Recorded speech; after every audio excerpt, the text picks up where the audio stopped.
compensation and get complicated, right? Yeah. I think the compensation question, it's very custom to each person. If you're early in your career, you don't have as much leverage. The way you gain leverage is by working at a company that has a big brand or a startup that people know about. That gives you more credibility.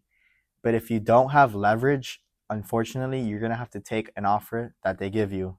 Or maybe you can negotiate with another offer at the same time. You have two offers and you can put them against each other. Can you talk about how like a startup offer We can talk working? about the equity and these things so we can Yeah, educate people. that's the area. Like a lot of people literally don't understand. Or I would say that it really depends on how early in your career you are because if you don't have much leverage coming in, you might not have much leverage to get a better equity offer. And people like to use the word equity, but what you're really getting at a startup are options. Unless you're working at a FANG company where you get actual stock units. But ultimately, the way you think about options, it's worthless unless there's a liquidity event.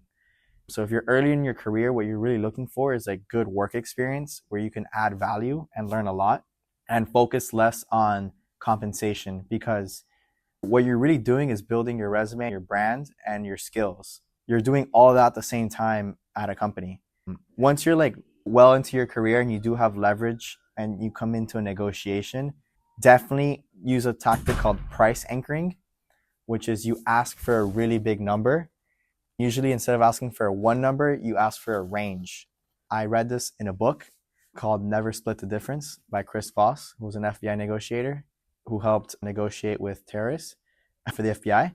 And yeah, that's one of the things he says. He says, don't give round numbers. So I usually say, I'm looking for an offer between $198,743 and $215,333, whatever, as a base compensation. And usually options should be a supplement to that.